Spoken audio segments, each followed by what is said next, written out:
বছরটা 1776। আমেরিকার উপনিবেশগুলো বিপ্লবের দুবার প্রান্তে। সেই সময় জার্মানির বাভারিয়ার ইঙ্গলস্টাড শহরে ওরাম ভাইসহাপ্ট নামে এক তরুণ অধ্যাপক একটি গোপন সমাজ প্রতিষ্ঠা করেন। এই সমাজের নাম ইলুমিনাটি। আইনের অধ্যাপক ভাইসহাপ্ট গির্জা এবং রাষ্ট্রের প্রতি মোহভঙ্গ হয়ে পড়েছিলেন। তিনি এমন এক পৃথিবীর স্বপ্ন দেখতেন এখানে যুক্তি এবং মুক্ত চিন্তার রাজত্ব। ইলুমিনাটি হবে এই নতুন যুগে বিশ্বাস তারা। ইলুমিনাটি একটি গোপন সমাজ। এর সদস্যরা গোপনীয়তার সবচেয়ে আবদ্ধ। তারা গোপনে মিলিত হতেন, তাদের আচার অনুষ্ঠান রহস্যে ঘেরা। এই সমাজ বিভিন্ন শ্রেণীর মানুষকে আকর্ষণ করে।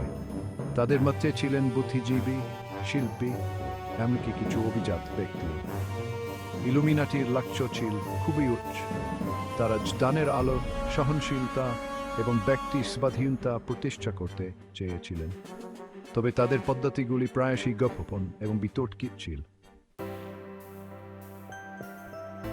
ইলুমিনাটিরা বিশ্বাস করত যজমানী শক্তি। তারা সত্য এবং যুক্তির সন্ধানে বদ্ধপরিকর ছিল। তারা নিজেদেরকে মুক্তিদাতা হিসেবে দেখত, যারা অজ্ঞতা এবং কুসংস্কারের শৃঙ্খল থেকে মানবতাকে মুক্ত করবে। তাদের লক্ষ্য অর্জনে ইলুমিনাটিরা অনুপ্রবেশের কৌশল অবলম্বন করে। তারা তাদের সদস্যদের প্রভাবশালী অবস্থানে স্থাপন করার লক্ষ্যে কাজ করে। এর মধ্যে ছিল সরকার, শিক্ষা। ইলুমিনাটিরা বিশেষ করে শিক্ষার প্রতি আগ্রহী ছিল। তারা বিশ্বাস করতে জনগণকে শিক্ষিত করে তারা উন্নয়নের সংগতা এবং সুন্দর সমাজ গড়ে তুলতে পারবে।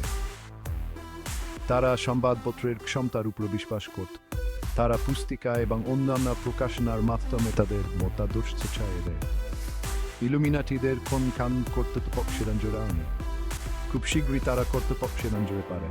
1785 সালে বাভারিয়ান সরকার ইলুমিনাটি সহ সমস্ত গোপন সমাজ নিষিদ্ধ করে।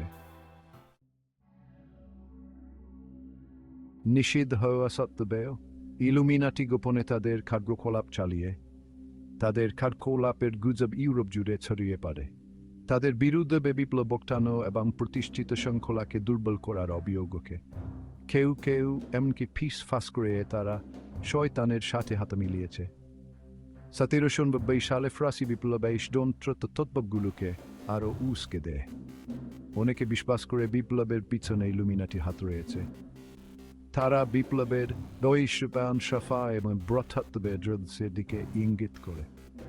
এই আদর্শগুলি তাদের উক্তি সরাসরি ইলুমিনাটির মতাদর্শ থেকে এসেছে। মূলত ইলুমিনাটির উপরে এই দোষ চাপানো শুরু হয়। সামাজিক অস্থিরতা এবং রাজনৈতিক উথল-পুথলের ব্যক্তিগত রোষের জন্য তারা একটি সুবিধাজনক কবলীর পাঞ্চা হয়ে ওঠে। আব্রাহাম লিঙ্কনের হত্যা থেকে শুরু করে কমিউনিজমের উত্থান পর্যন্ত সবকিছুর জন্য ইলুমিনাটিকে দায়ী করা। তাদের নাম অন্ধকারে লুকিয়ে থাকা গুচ্ছি এবং গোপন ষড়যন্ত্রের প্রতিসবব হয়ে ওঠে। কিন্তু এই দাবিগুলোর পিছনে কি কোনো সত্য আছে? চতুর্থ পর্ব, ইলুমিনাটি এবং আমেরিকান বিপ্লব। আমেরিকান বিপ্লবে ইলুমিনাটির ভূমিকা নিয়ে অনেক বিতর্ক রয়েছে। কিছু ঐতিহাসিক বিশ্বাস করেন যে ভাইসহাপ্টের ধারণাগুলি আমেরিকার প্রতিষ্ঠাতাদের উপর প্রভাব ফেলেছিল। তারা ইলুমিনাটির লক্ষ্য এবং স্বাধীনতা ঘোষণাপত্রে লিপিবদ্ধ নীতিগুলির মধ্যে মিলের দিকে ইঙ্গিত করে। সুখের সন্ধান, জীবন, স্বাধীনতা এবং সম্পত্তির অধিকার, এই সমস্ত বিষয়ে ইলুমিনাটির দর্শনের সাথে সামঞ্জস্যপূর্ণ।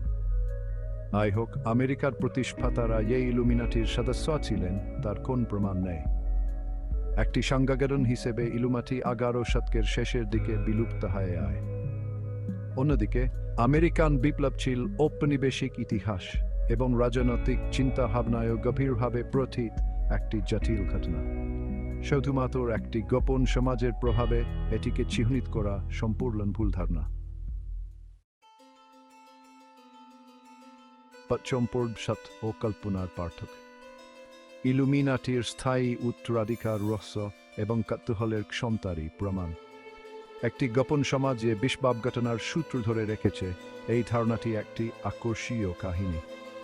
এটি ক্ষমতা, নিয়ন্ত্রণ এবং অজানা সম্পর্কে আমাদের গভীরতম ভয় এবং উদ্বেগগুলোকে স্পর্শ করে। যাই হোক, সত্যকে কল্পনা থেকে আলাদা করা গুরুত্বপূর্ণ। 18 শতকে ইলুমিনাটি একটি বাস্তব সংগঠন ছিল, যার কিছু বাস্তব লক্ষ্য ছিল। তারা তাদের সময়েরই উৎপাদন ছিল। এখন ব্যাপক বুদ্ধিবৃত্তিক উন্নয়ন এবং সামাজিক পরিবর্তনের যুগ চলছিল। তাদের ধারণাগুলি যদিও সেই সময়ের জন্য অনেক বেশি রাডিক্যাল ছিল, তবু তারা জাপান, ভক্তি, স্বাধীনতা এবং ধর্ম ও রাষ্ট্রের পৃথকীকরণের উপর জোর দেওয়া একটি বৃহত্তর স্থান আন্দোলনের অংশ ছিল। তাদেরকে জনসংস্কৃতিতে প্রায়শই চিত্রিত শুভ শক্তির সাথে তুলনা করা, তাদের আসল স্বরূপকে ভুলভাবে উপস্থাপন করা। ষষ্ঠ পর্ব, ইলুমিনাটির স্থায়ী কিংবদন্তি। ইলুমিনাটি হয়তো অনেক আগেই বিলুপ্ত হয়ে গেছে, কিন্তু তাদের কিংবদন্তি এখনো বেঁচে আছে। তারা আমাদের কল্পনাকে জাগ্রত করে রেখেছে, অসংখ্য বই, সিনেমা এবং সাধারণত তত্ত্বকে অনুপ্রাণিত করে চলেছে। সম্ভবত ইলুমিনাটির স্থায়ী আবেদন বিশ্ব সম্পর্কে আমাদের উদ্বেগগুলোকে মুক্ত করে। বিশ্বায়নের, দ্রুত প্রযুক্তিগত পরিবর্তনের এবং রাজনৈতিক অনিশ্চয়তার এই যুগে এটা বিশ্বাস করা স্বাভাবিক কেউ কোথাও সবকিছু নিয়ন্ত্রণ করছে। ইলুমিনাটি, বাস্তব হোক বা কাল্পনিক, আধুনিক জীবনের জটিলতার জন্য একটি সুবিধাজনক বলির পাচ্ছা প্রদান করে। তারা এমন ঘটনাগুলির জন্য একটি সহজ ব্যাখ্যা দেয়, যা প্রায়শই বিশৃঙ্খল এবং আমাদের নিয়ন্ত্রণের বাইরে বলে মনে হয়। পরিশেষে ইলুমিনাটি আমাদের নিজেদেরই প্রতিফলন, আমাদের আশা, আমাদের ভয় এবং অজানার প্রতি আমাদের স্থায়ী আকর্ষণ। তারা আমাদের মনে করিয়ে দেয় যে সত্য এবং কল্পনার মধ্যে সীমারেখা প্রায়শই অস্পষ্ট থাকে এবং সত্য সর্বদা কল্পনার চেয়েও অদ্ভুত হয়।